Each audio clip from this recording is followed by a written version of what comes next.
that make me broke even though I made six figures. People don't want to admit this, but you can make six figures and still be stressing financially. You think money solves all your problems, but it doesn't change this, right? And ask me how I know.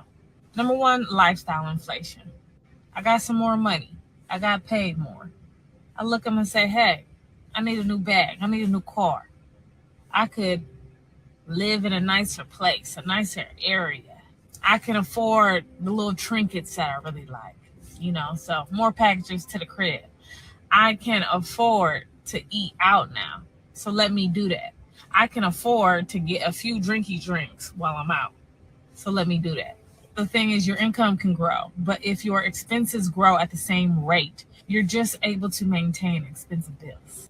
She is absolutely right. You know what I'm saying? And a lot of people make this mistake when they first start getting money. You know what I'm saying? And I think the problem is the education. Because I was talking to this guy before, and we was all I was about was getting money, getting money. And he was like, "Well, what about the education?" And I thought about it, and I'm like, "You know what? You're right." I believe the education need to come first. You know what I'm saying? You need to start learning what to do with money, money management. You know what I'm saying? Because there's a whole bunch of people out here that don't have none of those skills. They never been taught it as kids. Their parents didn't have the ability to teach them because they don't even know how to do it. You know what I'm saying? And they growing up and they getting money and they really don't know what to do with it. And the first thing you start doing is the things she talking about. You start doing because I got more money now. Now I can do some of the things that I either want to do or love to do. You know what I'm saying? And that's whatever, shopping, taking trips, buying cars, the biggest house or whatever, furniture, all that different stuff right there. And what you don't realize is this. All those things right there is to keep you at a standstill. You see what I'm saying? The more you worrying about your wants and not what you're trying to get, the longer you'll stay at that same position. You see what I'm saying? Because everything you go accumulate is subtracting from your money. You see what I'm saying? Instead of trying to add to your money, you think about subtracting to your money. The person that's wise and understand that it's certain things I got to do in order to get to that level of success I'm trying to get to, they don't think about what could I spend my money on. They think about what can I either invest my money, first save it, then what can I invest my money in over here in order to grow my income, not subtract my income. And I think that's the problem a lot of people make because they have no financial literacy. You know what I'm saying? And at this point, I feel like it need to be taught in schools because if they really want America to prevail as a whole, why aren't they teaching people how this thing really go? And it's up to us to really learn it. You know what I'm saying? Because a lot of people just go off regular skills, they don't have no intelligence when it comes to things like this, so they just go off pure skills and different things like that and make a lot of money and still don't know. So what happens is they ended up dying broke still because they made all that money and didn't know what to do with it, didn't have a clue. You know what I'm saying? So I agree with it 100%, bro. But let's see what else she got to say. Number two, not having a plan for my money. I had a couple different savings accounts, right? Checking, savings. That was it. I wasn't really focused on investing too much. I wasn't focused on let me create a plan. I was at first really good at buying things with my credit card and then paying it off immediately. And then I started financing more things. And then the plan went out the window because the plan was real loosey-goosey to begin with. Spending, unexpected spending, bills. That's another thing, you know what I'm saying? I feel like a lot of us get credit cards for the wrong reasons, and I could be wrong, but what I do with mine is this: I use it for things that I'm already gonna spend, and then pay that off. I don't use it for things that I desire, I know I got to have gas to ride around and back and forth and get. So I'm gonna take my credit card and use it on the gas. I'm gonna take my credit card and spend it on whatever, the light bill, the things that's money already gone anyways, regardless of whether I like it or not. I'm gonna use my credit card for that, and then turn around and pay my credit card back off. You know what I'm saying? And it ain't necessarily got to be at the end of the month, because see, a lot of people got that kind of confused too. You know what I'm saying? You got a statement date and a due date. Your card need to be under 30% on that statement date, not the due date. Cause see, this is when they pull in your credit. You see what I'm saying? So when you pay your credit card, either make sure it's paid off or at least under 30%. Cause once it start going over 30%, it start hurting your credit a little bit. You know what I'm saying? So I feel like what people need to do is use it, pay it off. If you get paid weekly, pay it right back off. You know what I'm saying? Like I said, and use it for things like that. Food and, man, I'm already, this money gone anyway. Or a bill. You see what I'm saying? And then pay it right back off. That way you never have to run into this problem. You know what I'm saying? But like she said, a lot of us get credit cards and we use them for the wrong thing. We start using it, like she said, paying it off for long. They didn't give you a high credit line. Now you like, well, man, I always wanted to go to wherever, you know what I'm saying, this place or that place. Now you start using your credit card for the wrong things. Now you creating bills. You see what I'm saying? The other way, what I was saying, you're not creating bills. Those bills are already here. You're building your credit. You see what I'm saying?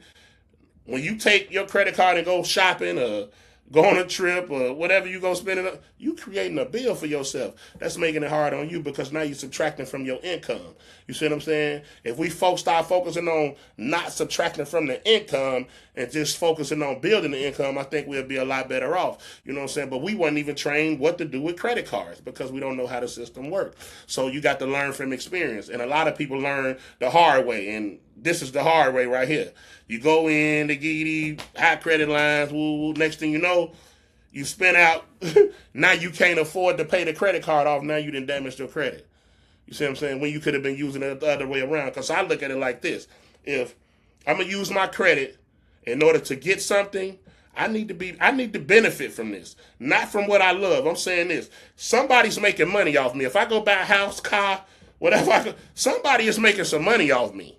So if I'm using my credit for somebody else to make money, then I need to be generating me some money too, because it's my credit. That's the way I look at things. And if I ain't generating nothing, then I don't even want to buy that with my credit. You see what I'm saying? I'd rather get that cash. But if I'm going to use my credit and somebody going to make money off me monthly, then I need to be generating money monthly too. Bottom line, bro. You know what I'm saying? Unexpected bills or higher bills now, right? Because I done got all these things that I can afford now. Subscriptions that I completely forgot about. By the end of the month, I'll be like, where is my money? I ate it. I wore it. I sure as hell didn't save it though. So as it turns out, vibes aren't a real financial strategy. Number 3, I thought future Dr. Taylor would be able to fix everything. I'll pay for it later. I'll think about it later. I'll devise a plan later. I'll watch this video later.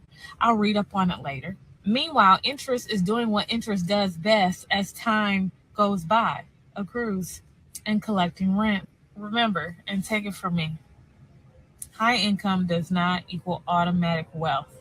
You need a system. And the gag is, nobody tells you it's actually easy to make money, but it's hard to maintain it. She absolutely right, man. I agree with it 100%. You know what I'm saying? Hopefully we get better at this. I think it's time for us to stop playing games and start really learning how this thing works, because we can't keep going off we don't have no financial literacy. It's too much information on the planet right now for us not to be going in these directions. You know what I'm saying? At least trying to train our kids so they can have a better life when they get older. You know what I'm saying? At the end of the day. But if we keep going along with this same thing about, well, they didn't do that, there's no financial literacy. No, it's time for us to start learning financial literacy, bro. As a whole. Like, we need to start taking this thing serious if we really want to be successful in this country. We can't keep blaming white people and different things like that why we not successful, because at the end of the day, they done opened it up. You know what I'm saying? We not our ancestors. It's time for us to really learn. Pick up books, go start reading, studying, and learning how this thing really works. That way, we can teach it to our children, and then they can have better lives than we had. Hopefully, become successful or whatever, and then, like, you instill that into the mind, and then guess what they going to do? Put that into their grandkids. And for long, then, you have a lot more people that's successful than it is poor. You know what I'm saying? So I think it's time for us to learn that, you know what I'm saying, more than anything right now, because I remember growing up in the 90s and shit, and they were saying this same thing. Bunch of whoever, sports players going broke, NBA players going broke, and all they say, oh, well, they ain't got no financial literacy. Well, when they going to learn it? It's 2026, bro. We can't keep going off well, they ain't got that. Because at this point, if it's like that, then that means you just flat dumb. You ain't had nobody intelligent around you to try to coach you on what to do with your money, or try telling you, hey, look, man, you can start doing these things with your money, and then you could be way more successful. Then the little money you do spend won't be nothing. You know what I'm saying? But we need to learn that. We need to learn how to do taxes. We need to learn everything.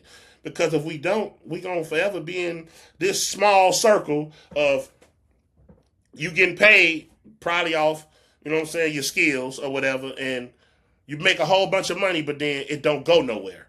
Because at the end of the day, you don't know nothing. I could leave them a house, leave them the few little cars I got or whatever, but that's all you didn't accumulate because you ain't took time out to learn the American system. So I think it's time for us to do that overall, bro.